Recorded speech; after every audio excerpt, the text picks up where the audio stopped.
Well, good morning, everybody. I'm delighted and really excited to welcome you to our second Staffordshire Ambassador event. I'm Louisa Grocott, the new Place Brand Manager, and some of you may have heard from me at our first Ambassador event back in February. I've recently been appointed to take the new Staffordshire story and visual identity forward. It's really brilliant that you're able to join us for these bi-monthly events as representatives of businesses and organisations from across the area. Growing a prosperous Staffordshire is at the heart of this new place approach, and it's all of our responsibility to deliver the Staffordshire story and really bang the drum for the county that we know and love. Many of you will remember hearing from our new Place Board Chair, Hannah Alt of Valentine Clays, named just one of her roles at our last couple of events, the launch and our first Ambassador event.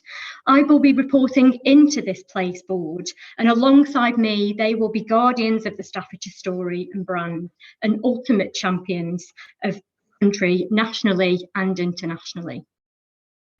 Today's event is being recorded and will be distributed to everybody who's registered and across social media after the event. So whilst you have tablets to hand, it would be really great if you could show your support and make your voice heard by tweeting as we go, using the hashtag #WeAreStaffordshire and or our Staffordshire story. As a reminder and recap, I just want to start by going back to where this all started. Consensus among leaders from business, universities and the public sector that Staffordshire was punching well below its weight, and that Staffordshire should really develop a forward-looking and vibrant story that told part of our new place-led marketing approach and told the stories, the heritage, the innovation, the livability that we had to tell. Out of that, one of the largest pieces of stakeholder engagement in recent times took place, like the focus groups across the geography and sectors of the county, with place experts thinking place who've been advising us through this journey. The main initiative of the Staffordshire story and our placemaking work is really get organisations behind this approach and as many people as possible telling and shouting about the Staffordshire story and everything that we have to offer. So what is our story? Our story articulates the distinctiveness, character and characteristics of Staffordshire, highlighting what makes us special and the opportunities for development and promotion of the county. This overarching narrative consists of themes which are pillars and chapters of our story. Those pillars are active, adventurous and fun, inspiring and applying ingenuity, and cherishing our natural livability. These themes are wrapped into a central big idea as the emotional purpose for the place. They represent what needs to be focused on in order for Staffordshire to really prosper.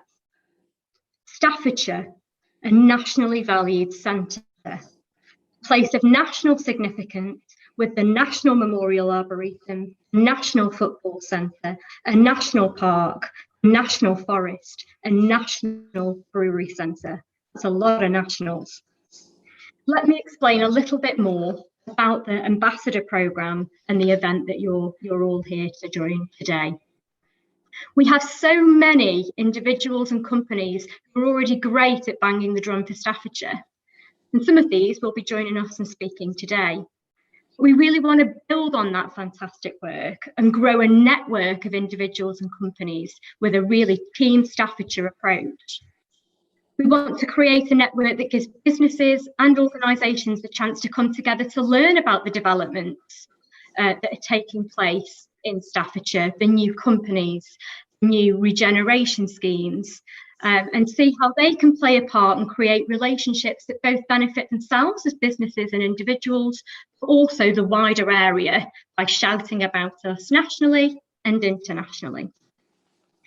These Staffordshire Ambassador events will be regularly held bi-monthly, virtually at the moment, but hopefully in the future in some really quirky venues and places as we come out of lockdown restrictions.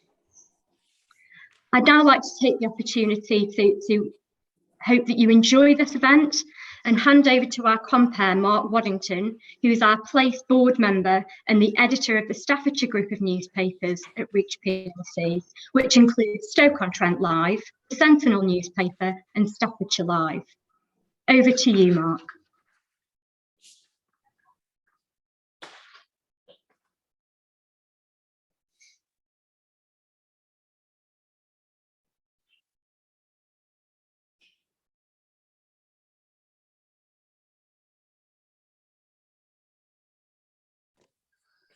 Hi everyone, thank you. Thanks for inviting me here today, Louisa.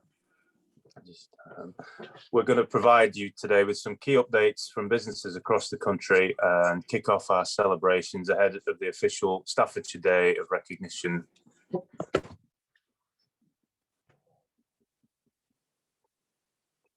Hi everyone.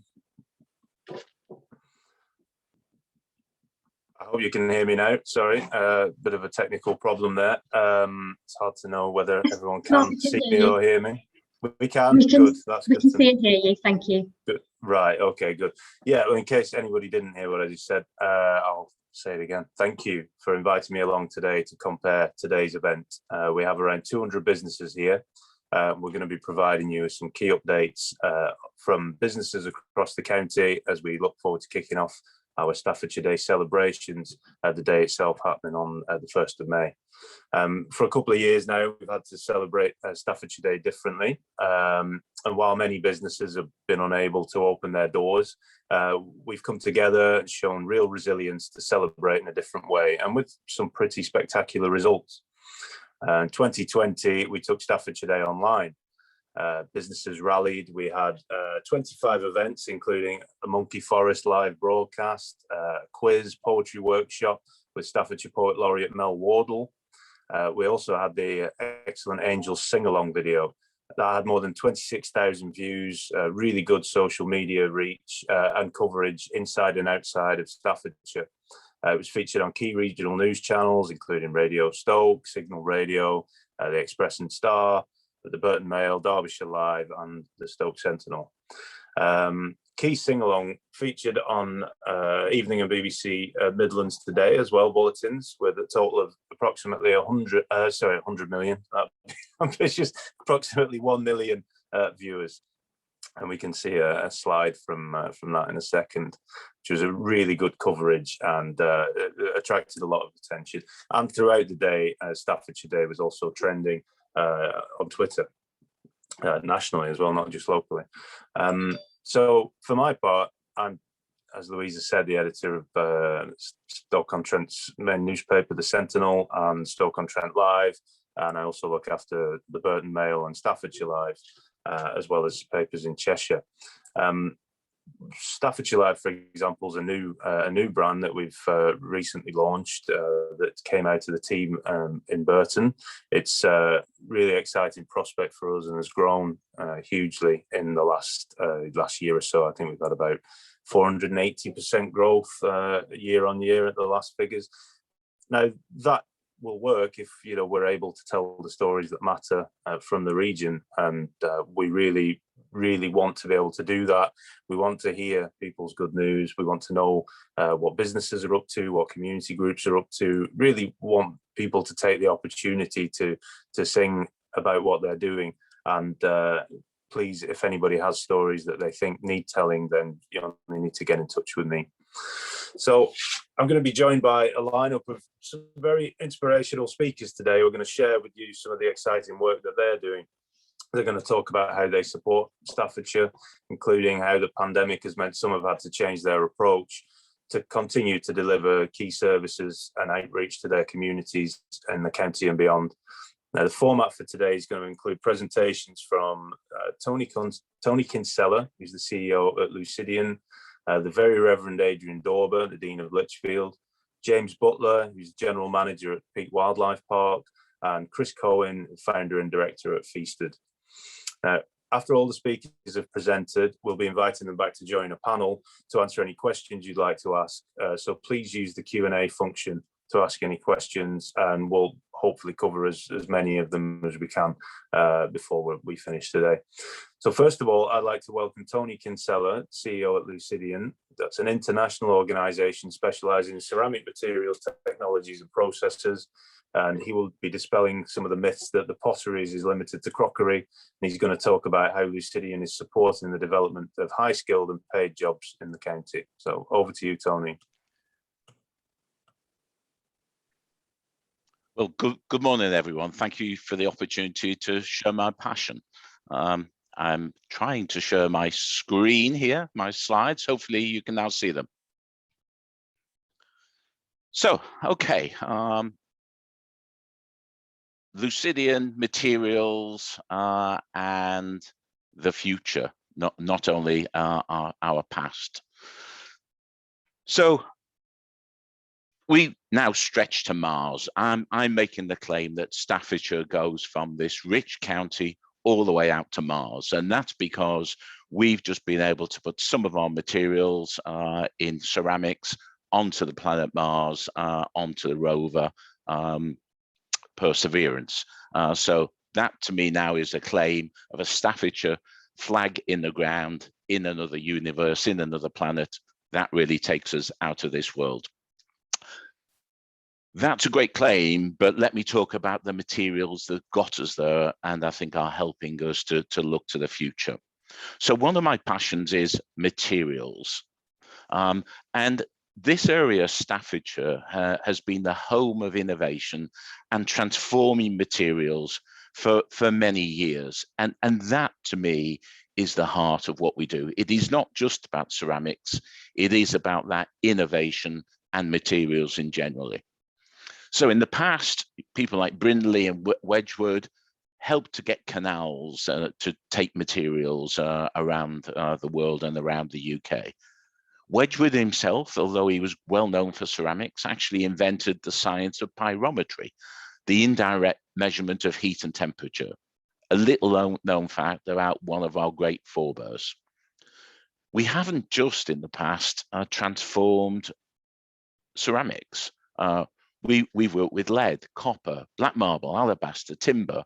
We had a great clothing empire stretching from Tamworth all the way through to Newcastle. Of course, we're also a great agricultural county, so dairies for food and timber for construction, all part of materials.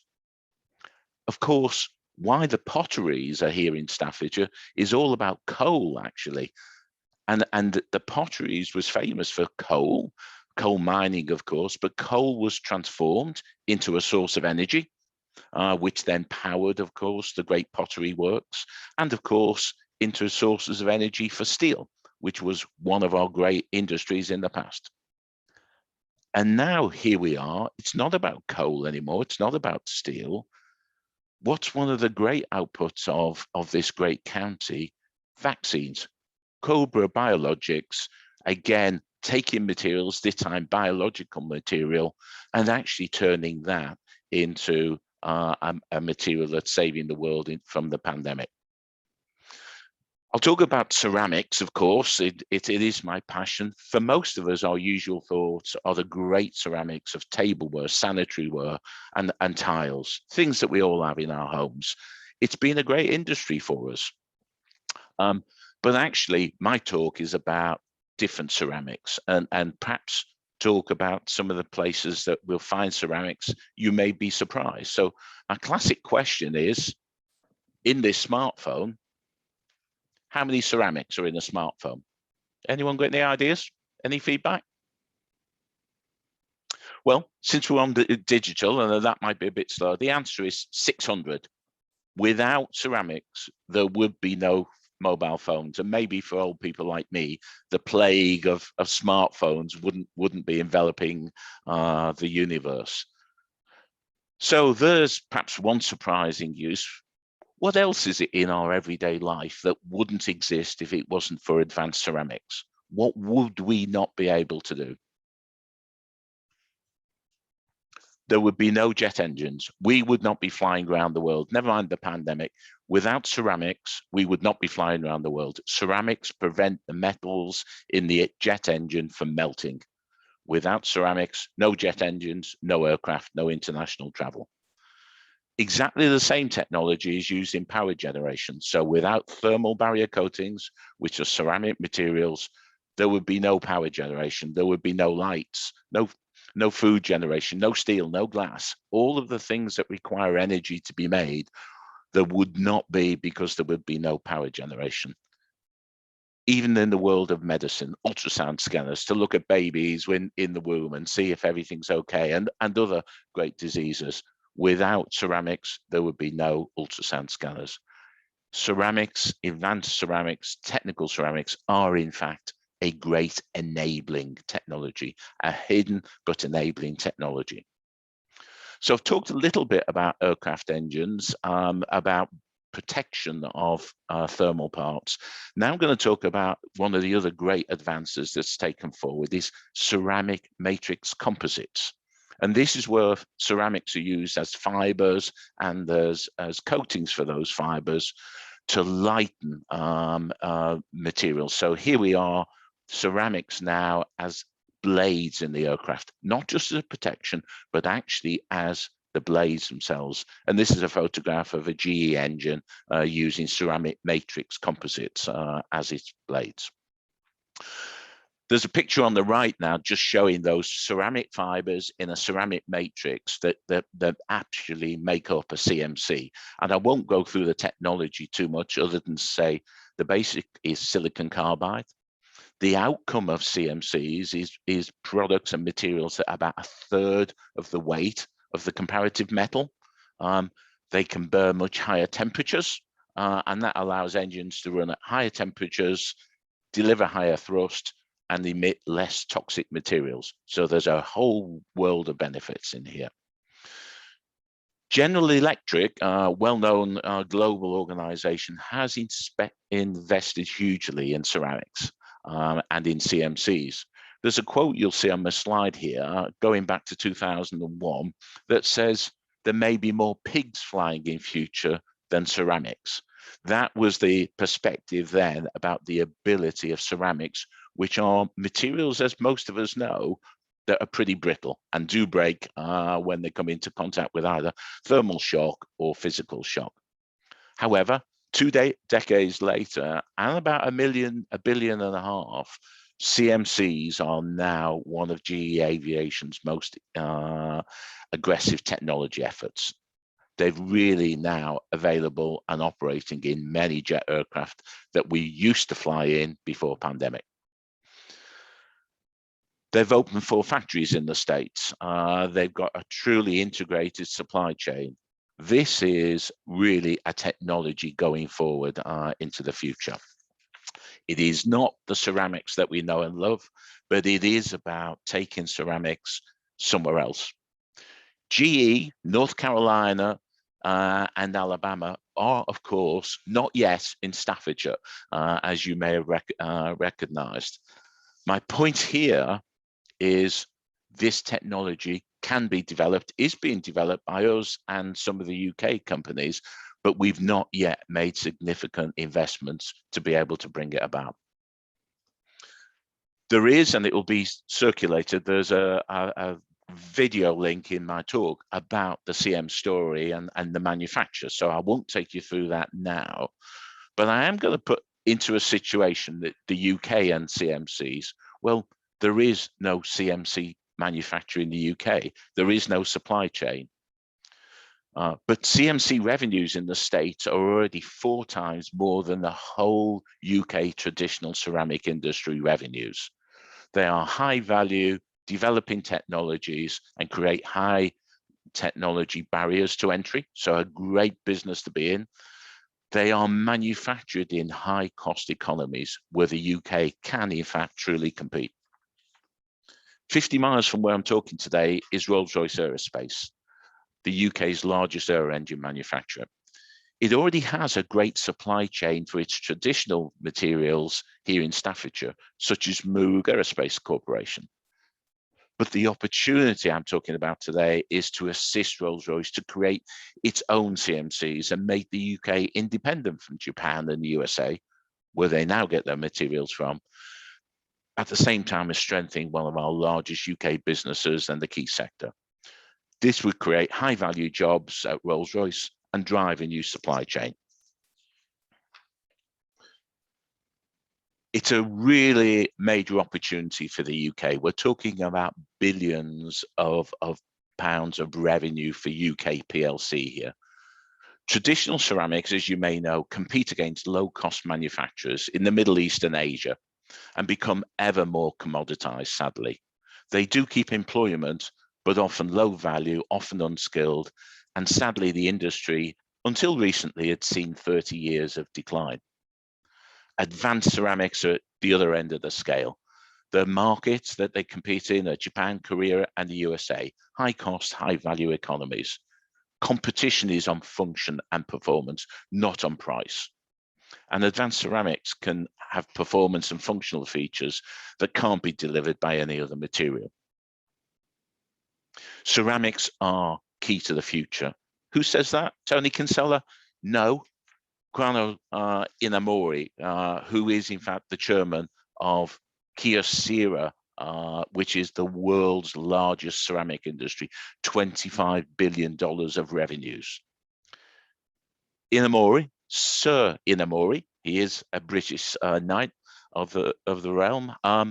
He actually talks about ceramics being, advanced ceramics being one of the three great technologies of the 21st century. So he puts ceramics in line with information technology and novel forms of energy. That's just how important he sees ceramics and advanced materials. So there's the issue for us. What are we going to do about it? And this is where we come back to away from Mars, but back to advanced materials and ceramics. So we're looking to build a new advanced materials centre here in Staffordshire.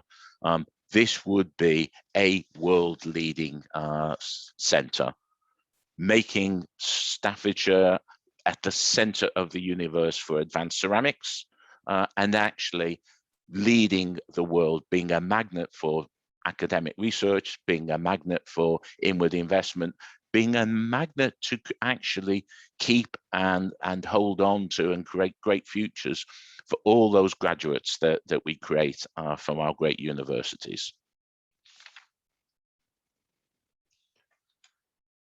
The opportunity in that advanced centre is for all. It is for our universities to embrace the discipline, to become renowned on the world stage, for the county and for the UK to have a world-leading centre of excellence, a magnet for world-leading researchers, for world-leading manufacturers, creating high-value jobs, leading academic research and brands, and a powerful tool for graduate retention in a region with a superb work-life balance and an opportunity coupled to the best national and international transport links that we have. This is truly an opportunity to compete with the golden triangle of Oxbridge and London and create our own golden centre here at the centre of Staffordshire.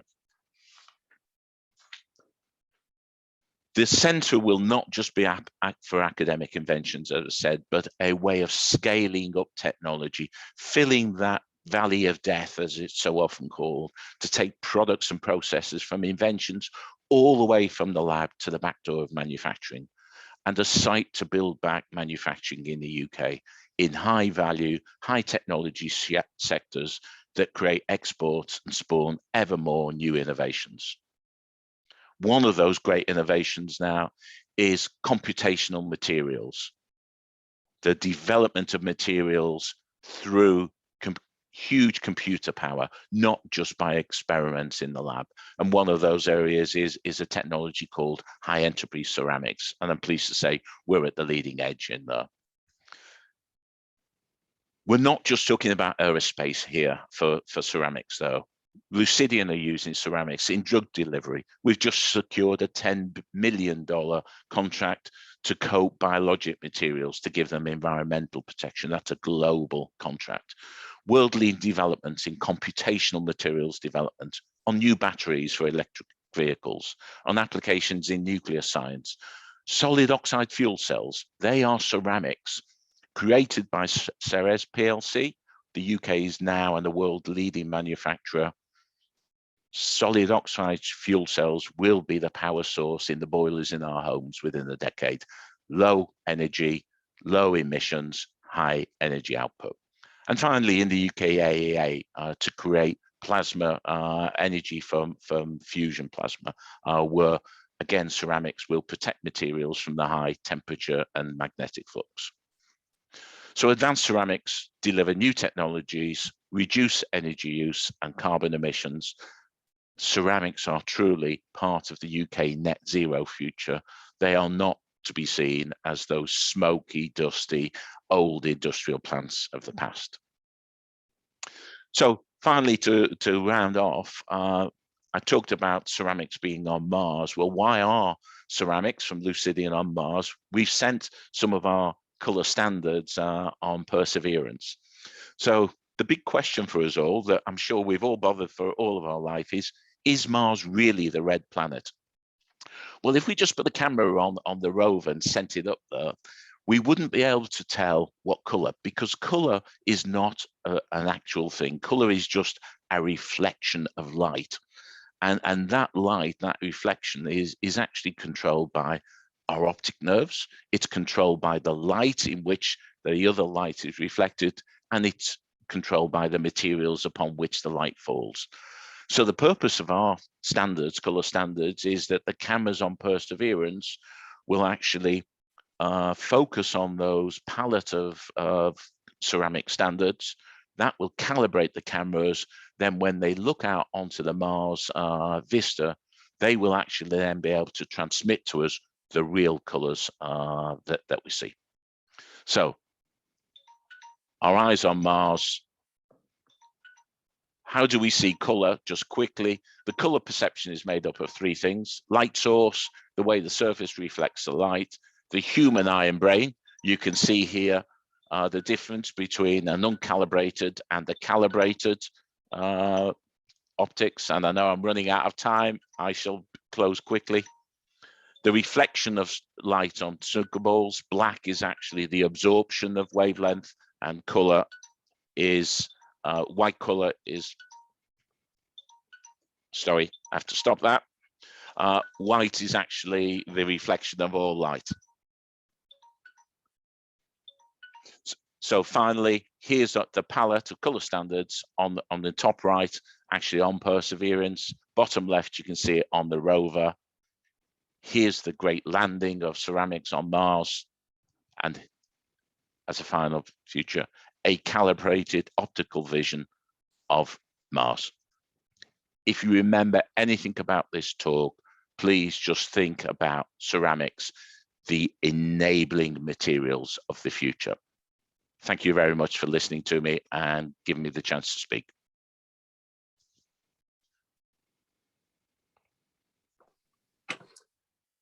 Tony, thank you very much. That was really fascinating. I mean, I don't think many of us expected to come here today and find out for the first time that Staffordshire might not, that Mars might not really be the red planet. So that's a scoop and a half. That's great. Thank you. So our second speaker today is the Very Reverend Adrian Dorber, Dean of Lichfield. We're honoured to have Dean Adrian with us today and thank him for making time on Monday, Thursday to talk to us. I know it's a busy period for him. Now he's going to talk to us about how Lichfield Cathedral has harnessed technology to enable it to reach its congregation and international audiences while acting as a beacon of hope during the pandemic. So over to you, Dean Adrian.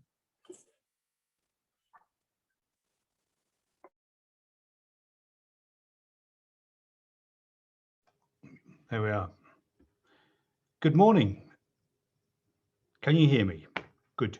It's a great pleasure to be with you. Thank you very much indeed for the invitation. I am very honoured to be part of this impressive speaker panel, and I hope I can inspire you as much as the previous speaker, because that really was really gripping stuff. What's been going on during the course of the pandemic? Can I just have my first slide, please? I guess many people will locate Lichfield Cathedral as part of the heritage and picturesque background of the county and indeed of the West Midlands. And perhaps let's start there with popular perceptions of the place. We're a cathedral of the old foundation. We're one of the oldest cathedrals in Britain. We were founded on Christmas Day in the year 700 by Bishop Hedder. He'd succeeded the great saint Chad. Chad had brought the gospel to Mercia and set up his headquarters here in Lichfield. And he was buried in Lichfield, and dear old Hedder had Chad reburied in a small church that was the foundation of what we now know as Lichfield Cathedral. So this is the third cathedral building to stand on this very site. A small Saxon building in 700, then a Romanesque and Norman building in about the 11th century, and then in the 12th and 13th century, this glorious structure arose. Now, everyone's been boasting about international credentials for their organisation. I would say we're part of a network of European cathedrals, certainly of the northern European cathedrals, and this is probably the most well-quoted architectural example of what they call the florid Gothic style. There's no other cathedral quite like Lichfield. It was built at a time of enormous confidence, not only in faith, but in the technological prowess of our craftspeople. And you will not find another cathedral in Europe quite like Lichfield. And we're the only cathedral in the UK, a medieval cathedral, to have 3 spires. So that gives us our kind of distinctiveness. On the slide, you'll see on the left a casket that first contained the bones of St. Chad. And these were gathered together at the Reformation time and piously preserved by Catholics in the north of the county. In the middle of the screen, you'll see a Christmas installation that I want to talk to you more about, called In the Image and Likeness. Not only do you see cathedrals, but you kind of hear cathedrals. We've got a very, very distinctive English cathedral style. If you tune into Radio 3, choral evensong, that's one example of it, but it's more diverse simply than that very kind of cultured and refined style. Some of our musicians here are taking music out into county junior schools and into territory like Shropshire and the Black Country, helping teachers and children find a voice and make music in all sorts of ways. You also see on the blue slide a great tradition of the cathedral opening its doors to all sorts of artistic endeavour. And there's the cathedral chorus singing away during the Lichfield Festival. And it was the cathedral that actually founded the Lichfield Festival back in the 1980s. So trying to push the boundaries of culture, making sure that people feel connected with a beautiful place is very much part of our mission. And on the bottom left-hand picture is a beautiful, beautiful treasure of ours. It's a 14th century copy of the Canterbury Tales, beautifully illuminated, and it's all there in our cathedral library. And one of the great tasks we have now is to make some of our treasures a lot more available to the public.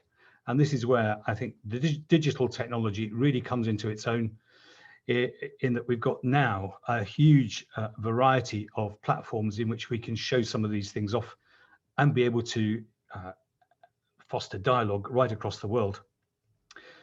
But I'm very pleased we've also managed to put in the picture a notion of the fragility of a cathedral of our antiquity. Our cathedral is made of the geological equivalent of butter icing. It's soft sandstone. It's got a lovely, lovely colour.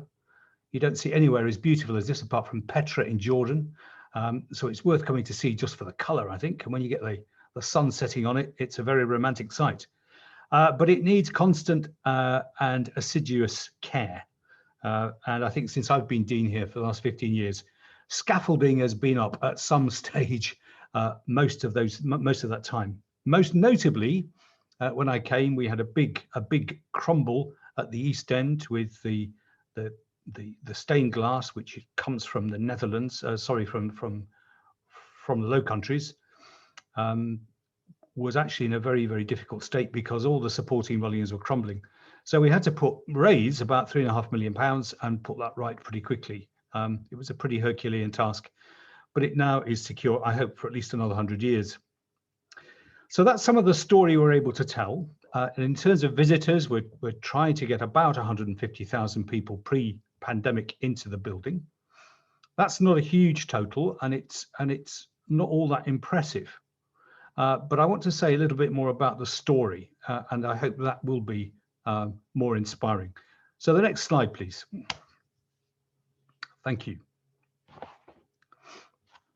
Christianity isn't about the past. It's about the way in which we interact with one another, and we find the way of transcendence in our own lives and the way we embrace that which we call God. And of course, within a faith tradition, there are things that we must do for the care of one another and the care of the world. So the pandemic has shone a very particular light on what we're about. Are we simply part of the past and our heritage, and we celebrate that? That's fine. Are we simply a tourist destination? Are we simply a religious institution? Well, I think cathedrals straddle several important roles, all part and parcel of faith, but also part and parcel about being human in today's world. Fiona Reynolds, who used to be the director of the National Trust, and she's now a master of Clare College, Cambridge, has written a very, very significant book called The Importance of Beauty, and how the well-being of the world is aided and abetted by beautiful things, by beautiful environments, by beautiful built structures, by art itself. And we've known that quite a lot here in the cathedral, that people, even though they profess no Christian faith at all, come and drink in the atmosphere of the place and its locale and feel better as a result. We did a survey a few years ago and said, how many of you came here thinking you'd do business with God? And about 9% said they would. When we interviewed the same group of people afterwards and said, have you done business with God and construe God in whichever way you want? 50% said they had. So there's this kind of remarkable transformative effect of altering mood and altering perception. And most people saying they feel a whole lot more kind of connected with one another and the world they live in as a result of being exposed to extreme forms of beauty. But that's not enough. There's a kind of moral imperative too, that when the world hurts, we've got to do something about that. And certainly the pandemic has opened a huge amount of suffering, bereavement, loss and isolation. And when I first heard that a vaccine was on the horizon, I contacted our local GP practices and said, would you like to use the cathedral as a vaccination centre so it can be rolled out as quickly as possible? And I was delighted that they said yes. And so we got cracking with vaccinations here in the cathedral on the 14th and 15th of January. That story has gone kind of viral. We were the front page feature on the New York Times. I think we featured it in every European news media. We were certainly all over the BBC and the national press. And it was lovely that this picture of a medieval cathedral being used as a place of healing was there. And the reason I'm pleased about it is it's partly a recapitulation of our history, that when the first pilgrims travelled to Lichfield, they came to the shrine of St. Chad to find healing, because he'd been known as a person who mediated the healing grace of Christ. And indeed, there's no excuse for Lichfield without its cathedral and without it being a pilgrimage destination in the Middle Ages, because the whole city was set out as a place to relieve pilgrims of their money, to entertain them, to give them hospitality, but also to give them spiritual comfort. So it's been lovely to see kind of history repeating itself. Those other things you see on the screen are about the way we've tried to minister to bereavement. Before Christmas, we knew that it was going to be very difficult for lots of people, if they'd lost loved ones this year, to have any kind of celebration. So we had three rather open vigils where people could come in, light candles, listen to music, leave prayers, lay flowers, all that sort of thing. And you see that vigil underway. Now, necessarily, a cathedral is also part of the way in which we live it up. It's deep in our Christian tradition to say that the glory of God are human beings fully alive, and the life of the human being is the vision of God. So trying to provide people with vision and fully aliveness is part of our mission. We've done this quite a lot recently through a very vigorous artistic engagement program. We've got a fantastic artist in residence, Peter Walker, and he has his own light company called Lux Moralis. And over the last few Christmases, they've been able to illuminate the cathedral, trying to tell the Christmas story in a variety of ways. And on the right-hand side, the mid right-hand side, you'll see the show we had in 2019, which took all the stained glass of Notre Dame in Paris after their tragedy and illuminated the inside with those images. You'll also see below that another set of projections that we did quite recently. And the central one, the central picture on the left, is an installation we had called In the Image and Likeness of God, with lots of strands of golden cord, with lots and lots of images and photographs of people fully alive. Can we have the next slide? Thank you. What we hope to do, the pandemic has opened what political commentators called the Overton window. Things that were unthinkable 20, 30, 40 years ago are now becoming thinkable. The way in which we all get together, the way we need to look after each other, the sense of social solidarity, which I think you've seen open up, the need for common endeavour, the need for perhaps more joined up government. So what can we do to be part of that? We know that transgenerationally, there is a hell of a gap between a wealthy generation, the baby boomers, and the chancy world in which young people now grow up. We also know that our young people are under more mental stress than ever before. What are we doing to assist that? Well, we've got plans in our recovery plan to open up what I hope will be a youth counselling centre at the cathedral. We want to employ more staff to do plenty of outreach work with children and young people, so that we're trying to cover those difficult times in a family's year when there's not much going on, perhaps at a half term or school holidays, when the cathedral can be a whole lot more accessible to them. Next one, please. And that means if we're going to be a hospitable, caring cathedral, it does actually mean doing things like having decent merchandise, making sure we've got the message out there, so there's good marketing, that we're joined up with everybody else who's trying to talk up Staffordshire and bring people here.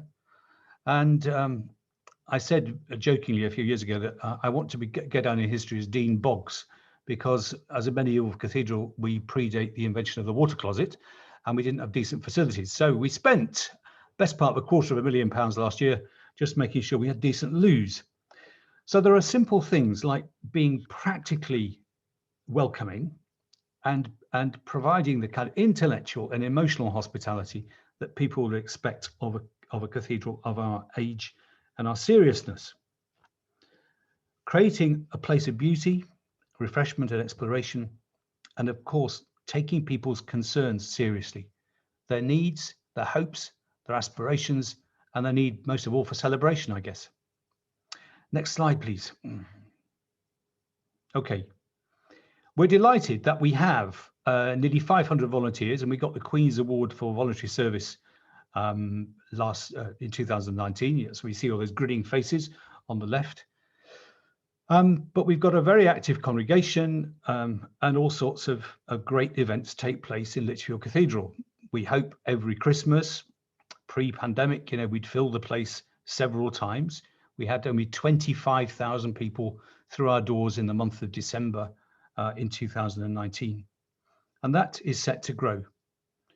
We want to make sure that the cathedral itself can use its volunteering possibilities to help people back into employment, that we are going to be a hub for Kickstart, and that we can use every opportunity that we can to try and bring the generations together a bit. For one generation, perhaps to mentor and encourage people into new ways of productive labour. And we also want to make sure that our own volunteers expand their own range of expertise. Lichfield itself is a very monocultural environment, but we live in a fairly multicultural world. And so making sure people are fluent in the ways of other cultures and are respectful of other people's ethnicity, all that needs to be well trained into our volunteers and the way in which we respond to the public. Okay, next slide, please. Now, like the rest of the Church of England and other religious bodies, we know the future can be difficult for us. I would anticipate that the results of the current census would say that maybe 50% of the population now declares itself as having some kind of religious affiliation. And that's a very, very big decline. Certainly in my lifetime, when I first ordained in 1979, it was more like 85% of the population was saying something, we do have some kind of religion. Now, people are getting both more frank and more honest, but it shows us that we have a job to do in being able to communicate our faith in a relevant kind of way, in a way that's sensitive to people's questions and is much more open to dialogue. So the things we're going to have to spend money on as a cathedral, the things we're going to have to invest in, certainly are going to be the new facilities which enable a whole wider group of people to come here and to understand the place.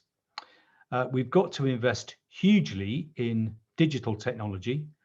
It's been fantastic that during the pandemic, just using our mobile phones and iPads, we've been able to get out there and basically stream all our services day by day, week by week, and we've had a fantastic international audience. Our worship figures every day, we used to have 8 people would come to the cathedral for morning prayer. We now regularly have 80, just join us online. And we find that for big occasions, we're getting an international audience with people checking in from America, South Africa, Pakistan, Bangladesh, Australia. Quite incredible. So we've got to do some more investment there. And we'd certainly like to link up with digital providers in the county who could perhaps advise us on the best way of making sure that the moving image can be transmitted from Lichfield Cathedral. But we'd also just like to encourage everybody to get there online and get your message out there. I'm sure you're doing that.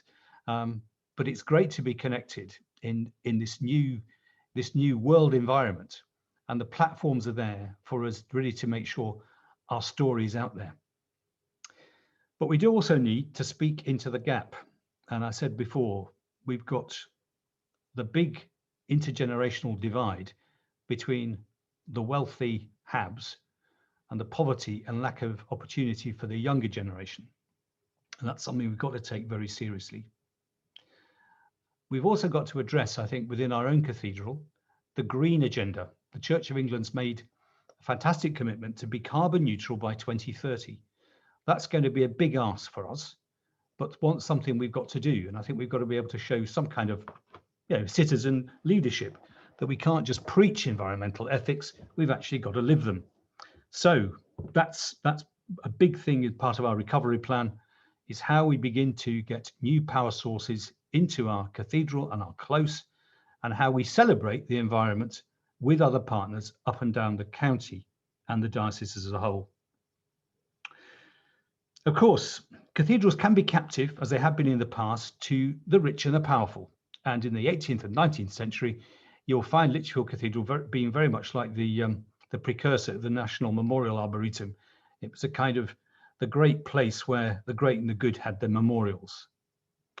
And it could just be a showcase for the powerful, unlike the NMA, which is a great showcase for the sacrifice of the whole population. So we want to, in this new era, have those acts, those liturgies, and those occasions when everybody can feel part of the Lichfield story. And that's basically what we've been working on. People not recognised as famous in the world's eyes, but in God's eyes of infinite worth. So that's my message. And thank you very much for inviting me to be part of this. And I look forward to the panel discussion very much.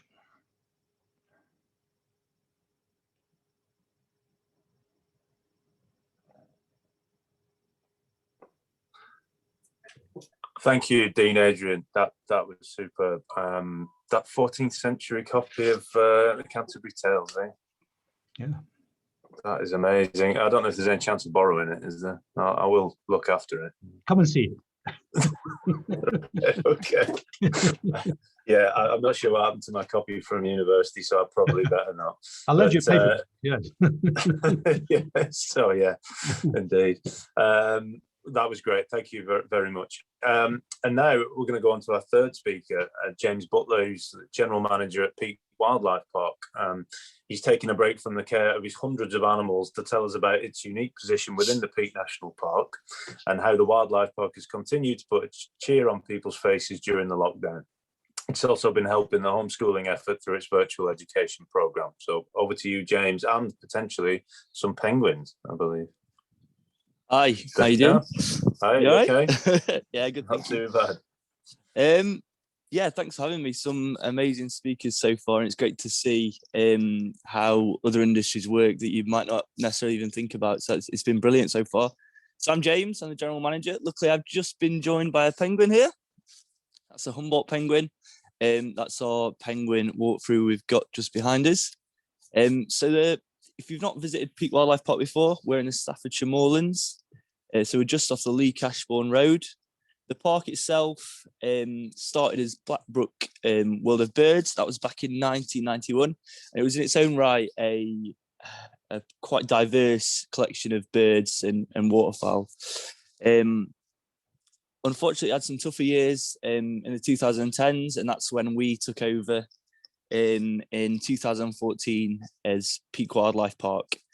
So the park actually opened in 2015, so quite a new business. If you've not visited before, I'll tell you a bit about what we've kind of got on offer here. So we've got our penguins, obviously, there. These are in a walkthrough exhibit. So most of our exhibits are walkthrough exhibits. So we feel these give a more kind of intimate and interactive experience to our guests, as well as providing a lot more space for our animals. So behind me, we've got our South American exhibit.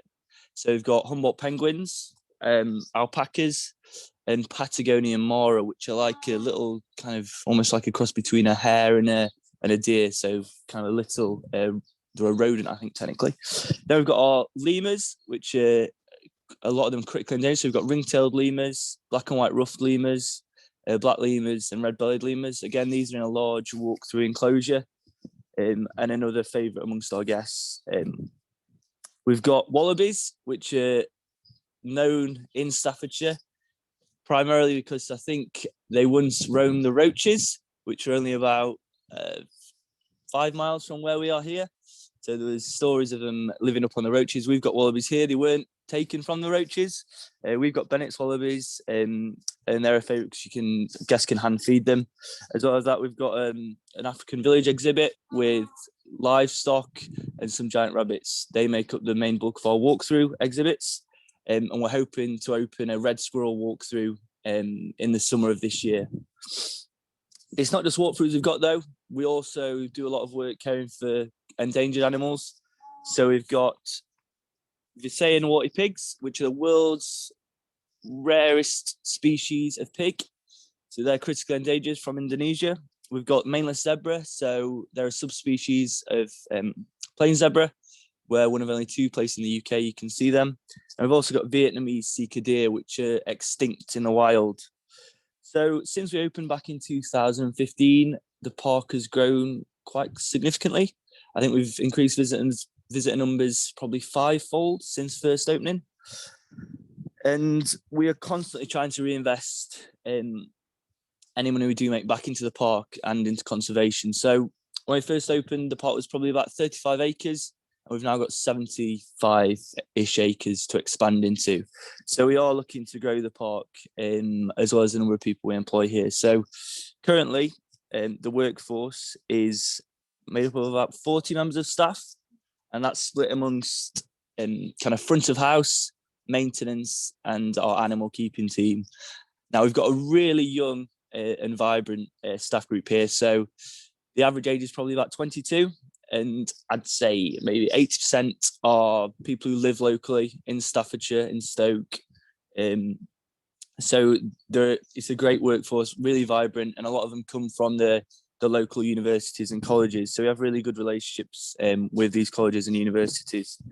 A lot of the staff in the front of house areas will come to us with animal-based degrees and things like that they might have got from Keele or Staffordshire University or Reeseheath, and they'll just want to be in an environment where they can possibly get their foot in the door to work with animals. So they'll start off in our cafe maybe, and they might do voluntary work as well. So that works really well. We've just lost a penguin there into the water. So that's been really good. So the relationship we have with our colleges and universities has been brilliant. So we'll take on work experience students from Staffordshire Uni, as well as from Reeseheath and Keele. And they can do anything from block placements of a week to a whole summer, or just odd days. And it's a really beneficial thing for us, because we get kind of help to look after the animals, and they get to look at the industry, and they get opportunities that they might not necessarily get, because it's a really, really competitive industry, is the animal care industry. As well as that, we also do dissertations and studies with the universities. So people in the final years will often come here and they'll do studies on the animals. It can be anything from looking at penguin poo to looking at enclosure usage in our lemurs, to see how we can make things better for them. And that works really well, and it gives us the opportunity to identify how we're doing and how we can improve things, but it also gives our students a really exciting opportunity to look at exotic animals that they may not necessarily get to work with, and do kind of studies that will contribute towards their welfare, which is brilliant, really. So now I'll touch you a little bit about the pandemic, which I think has been pretty horrible for most people. So March of last year, when I guess the first lockdown came, we were really panicking here as a wildlife park, with quite significant overheads and animals to look after, and staff to pay. So it was a really difficult time for us, as it has been for a lot of the hospitality, tourism industry, and all the other zoos. So straight away, we looked at starting a crowdfunding campaign, which was incredible. To see the amount of people who cared about the park was amazing. So straight away, I think we raised £15,000, which was for us kind of a phenomenal sum of money. And it was enough money to maybe cover our overheads for a month at the park, which at the time was brilliant. The support, was incredible. And the other thing we had to do was look at our overheads, because we have quite significant overheads. So we've got to feed penguins like these a lot of fish every day. We've got to keep them warm, and we've also got to make sure the vet bills get paid and they're looked after in the best way possible. So that's always been our priority throughout this. But when we closed, what we saw was people coming to us with, on a morning I'd come in and there would be people with bags of food. They'd done a big shop for us. They were bringing food for us, just waiting in the car park or bedding and things like that, just kind of helping us to make sure the animals were safe and well, which was amazing, really. So that was massive for us. So we managed to scrape through the first lockdown by the skin of our teeth, and thanks to all the kind people and kind businesses who donated. And then the thing was to look at how we could adapt our business to make sure we could be profitable and survive in what is kind of a post-COVID world. So what we did straight away was we looked at our booking system. We changed that. We made it into online booking with time slots, so we could make sure that people arrived in staggered times, so we could make sure it was safe for everyone. We also changed our entrance and exit. So we had, if you've been before, our shop was the entrance and the exit, which just didn't work. It was too congested. So we've changed that now. It's got a brand new entrance, a one-way system. We've made it so you can order your food completely kind of without seeing anyone, to make that as safe as possible, contactless food ordering. And we also looked at how we could improve going forward. So, sorry, 1 second. So we made sure we changed all our kind of catering system, our indoor areas as well, partitioned them off and things like that. So having done all that, we had a good summer, which was brilliant because, as I say, in March, we weren't sure what was going to happen. So we're really lucky to trade well in the summer. And then obviously we had the second two lots of lockdowns. And it was at that point we felt that we felt a bit more comfortable. We traded well, and we wanted to see how we could kind of give back, I guess, to the people who'd given so much to us through donations and raising money. So that's when we started our Wake Up Wild, which is still going actually now, which is a live broadcast from the park. We do that 3 times a week, and we started that in January, and that was so children could kind of log in on a morning while they're having the breakfast, and a lot of people were homeschooling, and kind of catch up with our animals, and that's been really, really popular. As well as that, we also created some tailored school talks. So these tailored talks we've probably done 50 this year, and these are completely free of charge for local schools. So we've got kind of forms online, you can log your details, and then we'll do a live kind of virtual talk, a little bit like this, from one of our animal enclosures, and it'll cover the curriculum as closely as possible. This was great because it meant that those students that were doing homeschooling could just log in from home. The whole class could log in, and they'd get to see all our animals, and they'd also get a curriculum-based talk. Accompanying that, we've also provided free online resources for all the children, so they've got something to do while they've been homeschooling as well.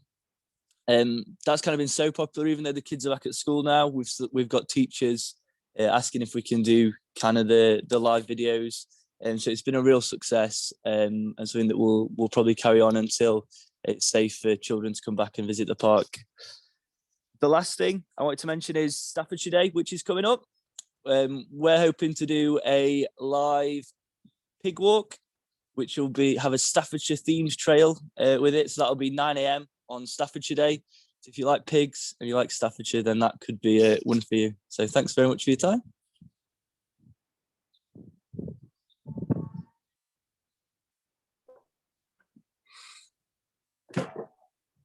James, thank you very much for that. That was superb. So how many animals do you have at the park altogether? Yeah, we've got around 150 animals altogether. So varying, I think we've got about 21 penguins at the moment. Wow. But only one showed up, I'm afraid. So yeah, a lot of animals. One's enough. But no, that was superb. Thank you. Really enjoyed that. Right. So last and by no means least, we're going to welcome Chris Cohen, founder and director of Feasted, which is he's an inspirational chef, and it's a great gastronomy education organisation. He's going to be telling us a bit about his journey of bringing new hospitality concepts to Staffordshire and launching the Staffordshire Day 2021 toolkit, making it easier than ever for you to get involved and really bang the drum for Staffordshire. So over to you, Chris. Thank you. Good morning. I'm Chris, Morning. Founder and CEO of Feasted, and welcome to today's introduction to Staffordshire Day. It's that question in every meeting, isn't it? It can give you so much leverage if you get it right. And that question is, what do you do? Feasted provide amazing food for amazing people, but that's not what we really do. What we really do is tell stories and educate through the food that we make. We explore possibilities and change people's perceptions. That is what we're all about at Feasted. I'd like to rewind right to the beginning of today's presentation with where Tony started off. I thought it was fascinating how he talked about, what Lucidity have done in putting ceramics on Mars, and also referring to Cobra and obviously their amazing work around vaccines through the pandemic.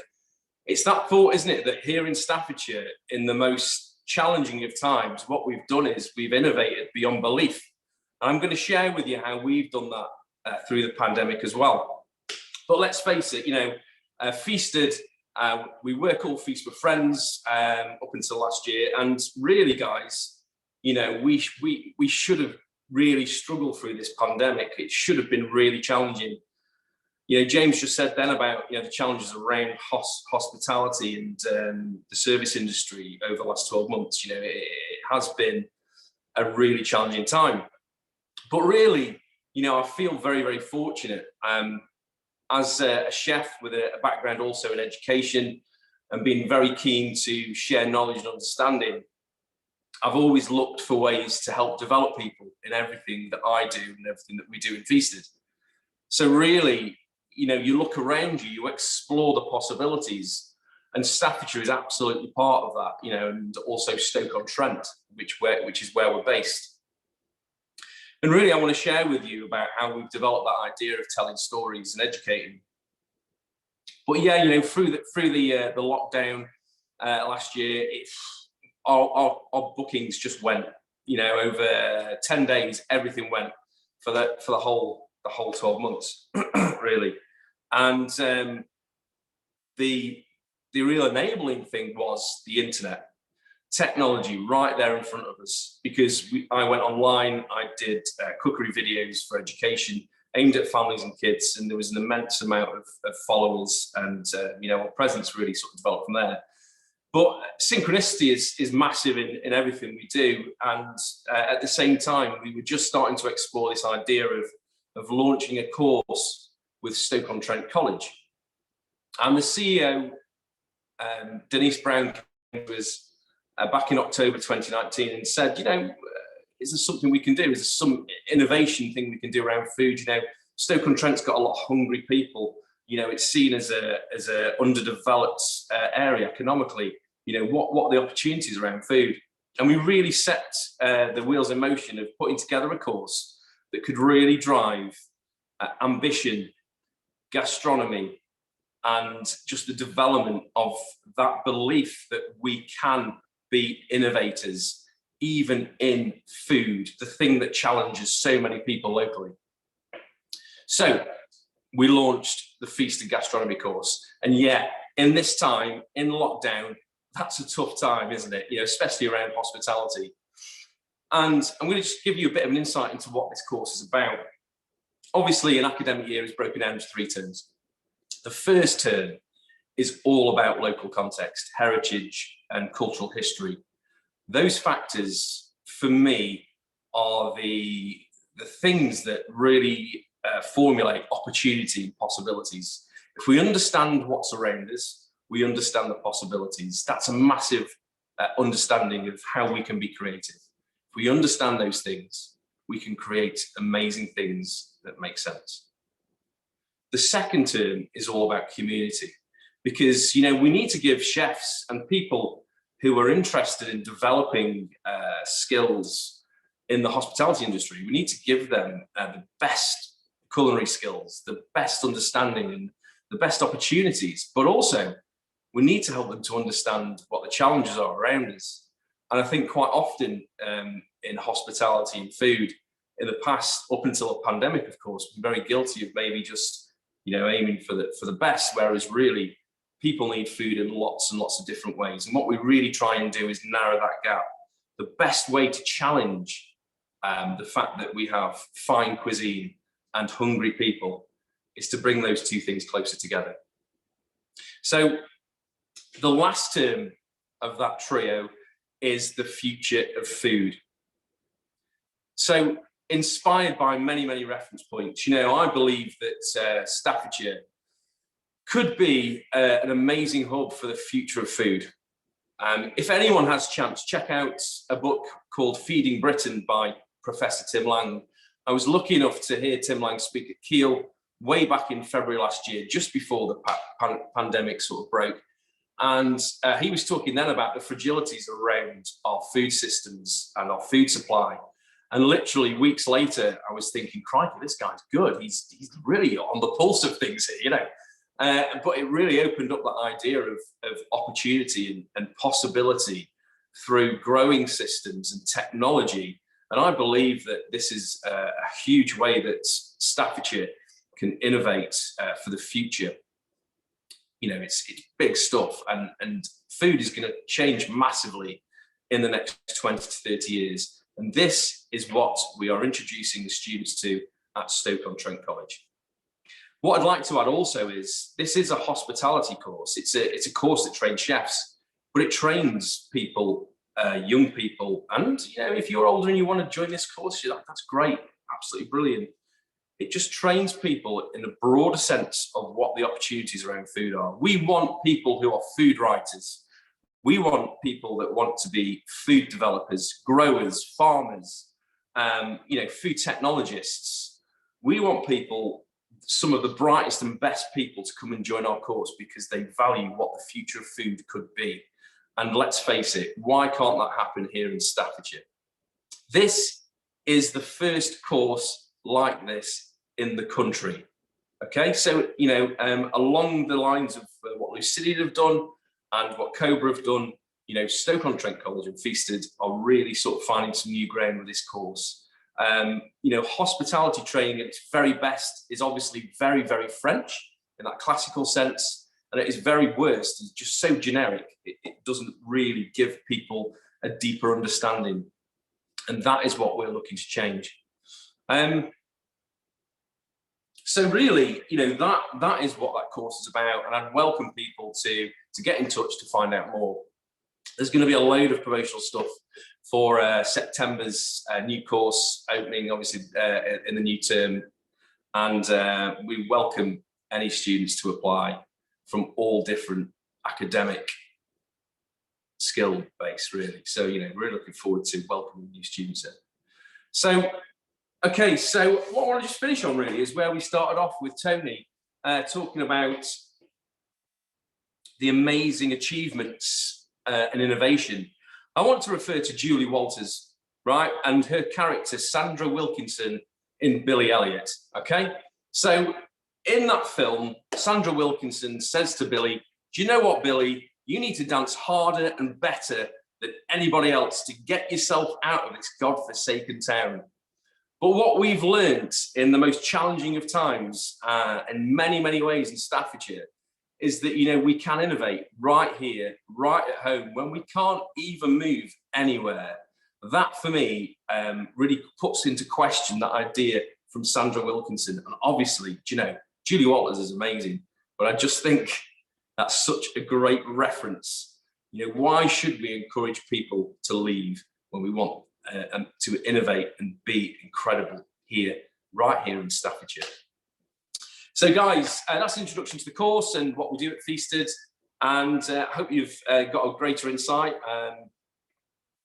So really what I want to do now is go on to talking about Staffordshire Day and how you can get involved. Can we have the next slide, please? Thank you, Rose. Okay, so how can you get involved? So if you've got a product that you want to showcase, what you can do is you can share that on the virtual market on the Enjoy Staffordshire website. Provide a link to your products and a link to your online shop. You are going to receive a welcome pack all about the content of today's session. So you'll receive that and you'll be able to work through that to find how you can get involved. Next slide, please. So, program of live events, pre-recorded events on the Facebook page. You know, share what you're doing, share what you're up to. Today, we are going to share a recipe on our Facebook page at about 3 o'clock, and we are going to make an amazing Staffordshire fool, a Staffordshire-inspired fool, also inspired by the fact it's April Fool's Day today. A little twist on a Staffordshire oatcake. That's something we're going to do today. We'll be doing more things throughout the month in the build-up to Staffordshire Day on the 1st of May. So get your events on there and share what you're doing. Think about the context around you. You know, it's just endless, isn't it? You know. Okay, next slide, please. And finally, guys, you are going to receive your Staffordshire Day toolkit. All the materials you will need available on the Staffordshire website. Okay, the 2021 campaign is all about you guys creating a love letter to Staffordshire. Now, I believe the one that I've done is going to be shared via email, and I wrote a poem. And my idea was just that idea of thinking of little ways that we can celebrate and just having fun with it, you know? Think about the context around you. This is what it is all about. We are the Creative County. And it's really simple. You get your phone, you just create a video, talk into your phone, and then share that on the social media. Hashtag Staffordshire Day, hashtag We Are Staffordshire. And I think that's it. We're here to celebrate, guys. Thank you for inviting me to talk, and take it easy.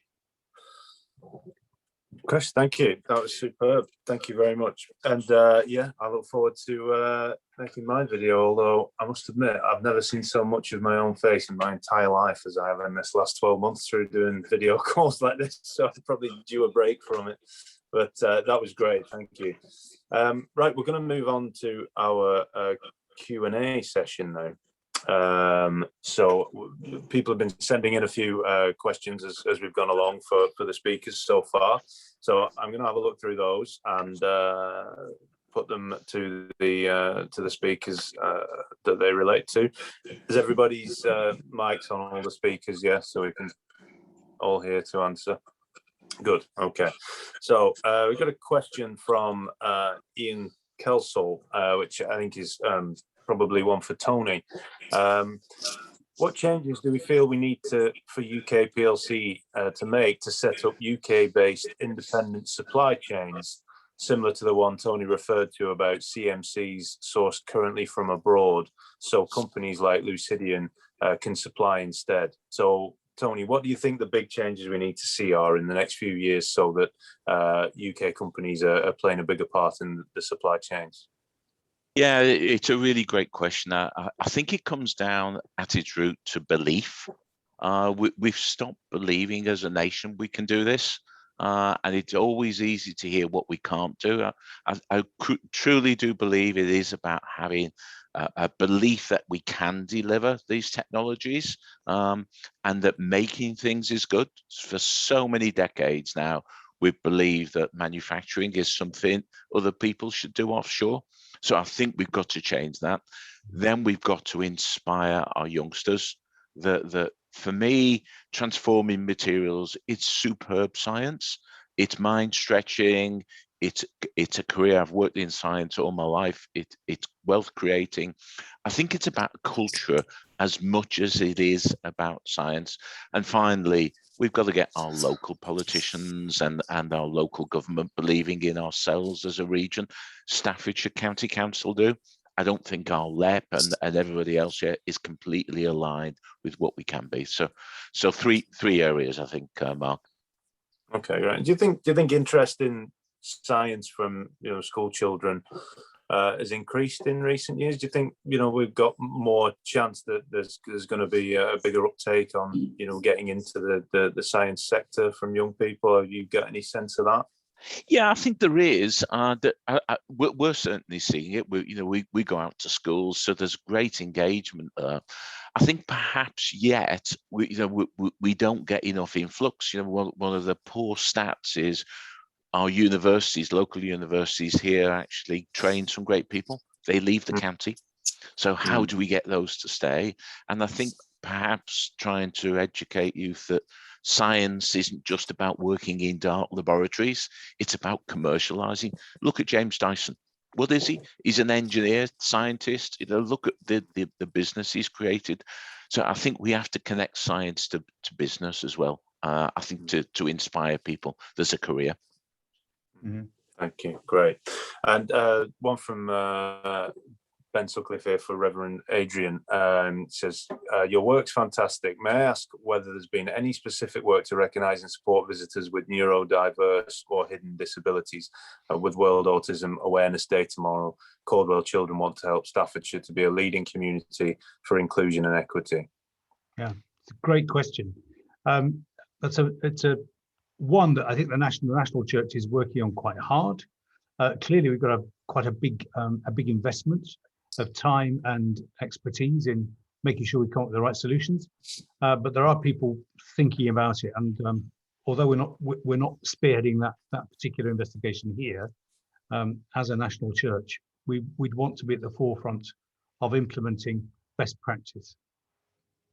And another question that leads on from that is obviously the pandemic and the impact it's had on people's ability to worship in situ has been immense. And how do you think, Malcolm Henson's asking, do you think post-lockdown period will be very challenging in terms of getting back to a physical location of worship? Do you think will people, do you think you might even see, more people coming back to, to physically worship in the cathedral because they've, missed it? Or yeah, I think the future's hybrid. I think we will have to continue the digital offer, and that's great. It's good for us. I'm glad we're doing it. It's been a kind of overnight revolution. But I do think you miss something about the face-to-faceness and the intimacy of being together. And people are saying that's the biggest thing they've missed. And certainly being able to sing. You might have a great voice, but I mean the thing about congregational singing, everybody can do it. And we'd like to get people back. So we're doing one thing that we can within the law. Easter Day, 3:00 in the close. We're just kind of a good Easter praise. So if you fancy coming for a good shout in Lichfield, 3:00 Easter afternoon. Great, thank you very much. One from Ian Kelsall again for James Butler now. With leisure and tourism looking to open up, experience suggests that helping visitors to visit more often, act as advocates and spend more money when on site on food, drink, merchandise, donations, etc. were the biggest challenges we would help our leisure and tourism clients with pre-pandemic and pre-lockdowns. So what has been the challenge for the Peak Park, and how have you diversified, and do you see a return to things as they were, or maybe even a greater uptake on visits to the attraction once lockdown ends? Yeah, so I think the infrastructure for us at the park was probably one of the most difficult things, because when it was originally built, a lot of the paths were small.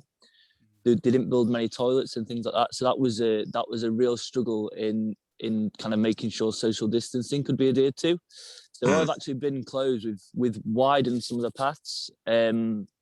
We've kind of started work on new toilet blocks. We'll have in kind of extra portable toilets and things like that. So that's made us look at that. But a lot of it was kind of, so we put in like the one-way system around the park, and that actually ended up being quite positive. I think people preferred it. It was more of a journey rather than just going to the bits kind of they kind of wanted to go to at the time. So that was really good.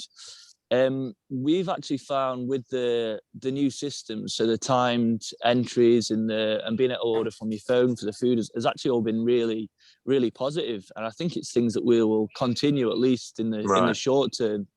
It's been positive.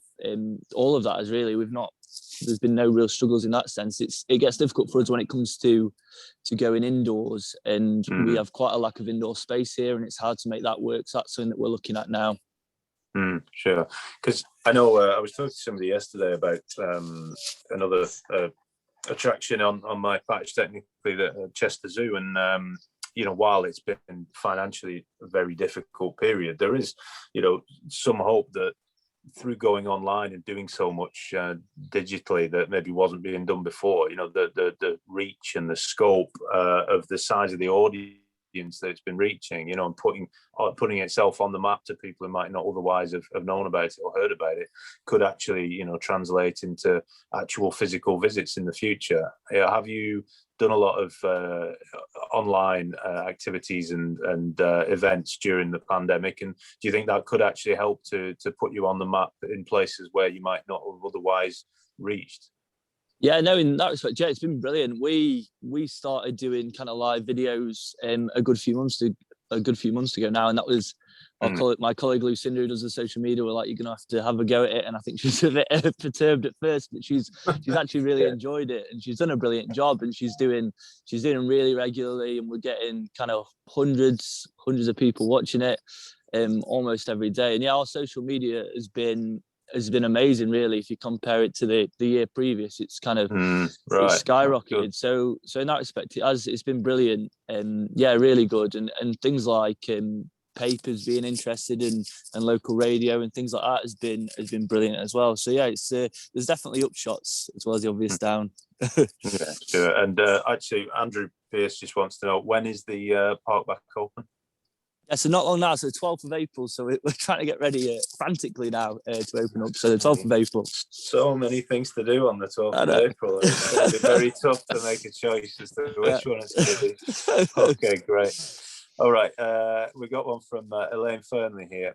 She says, "Such fantastic and insightful presentations. I've learned so much in a short space of time, and I look forward in particular to joining the Pig Walk. So thank you for that. And as the relatively new director of Keele Business School, I would like to ask if there is one or perhaps two key things that we can do to be of use to the Staffordshire business community, and what would those be?" So I'll open that up to Tony first, perhaps.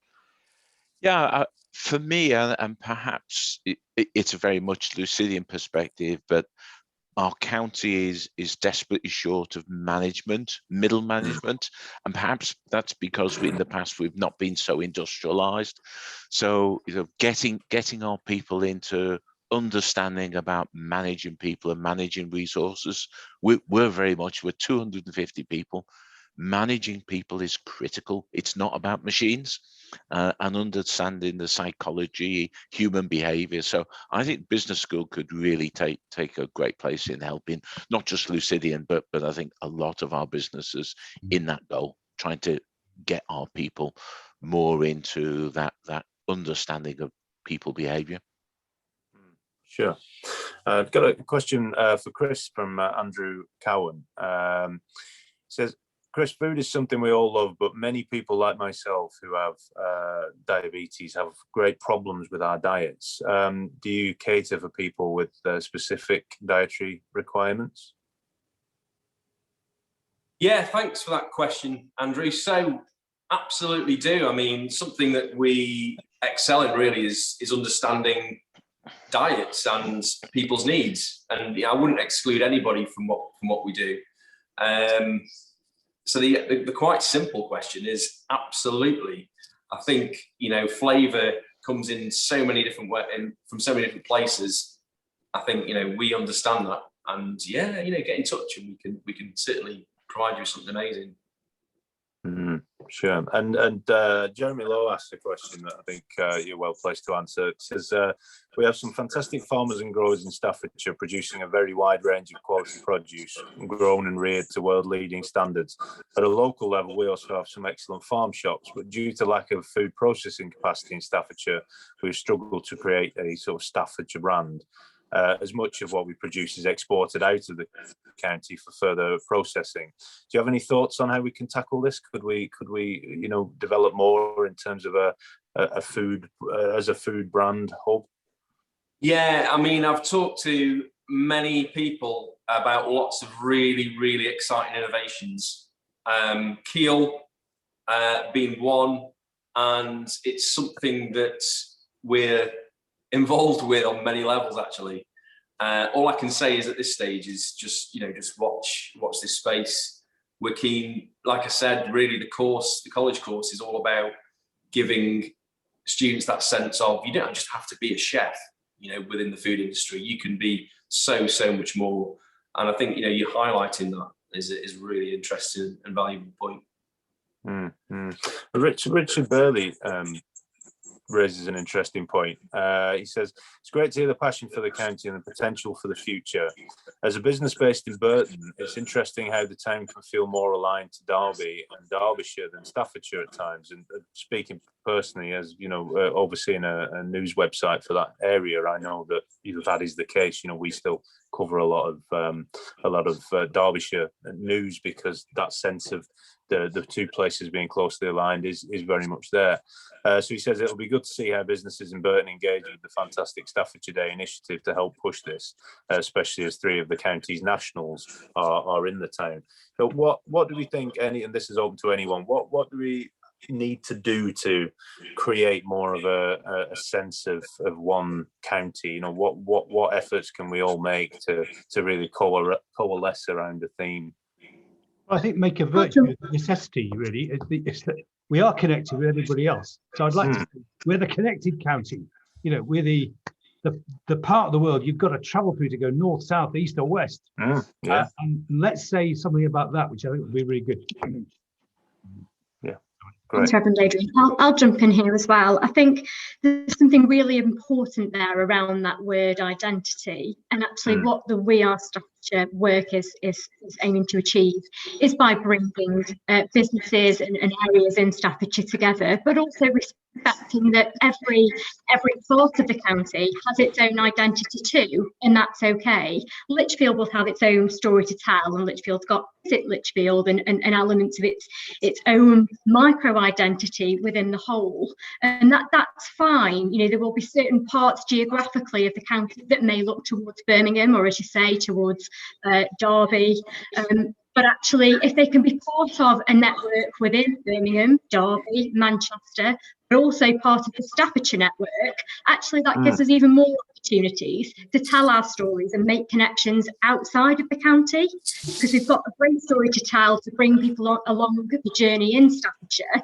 But also a really key piece of this work is telling the story outside of Staffordshire to those cities within the UK, but also internationally as well. So I'm very comfortable that, you know, localised places will have kind of that sense of mixed identity, and that we support that.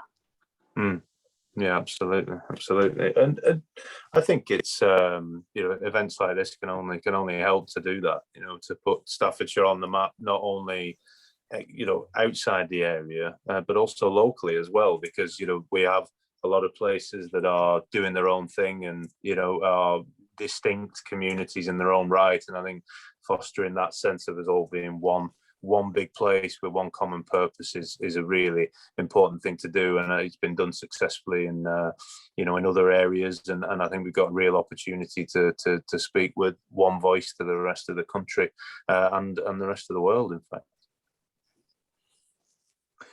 So I think that's time's up, really. It's gone very quickly, I must admit.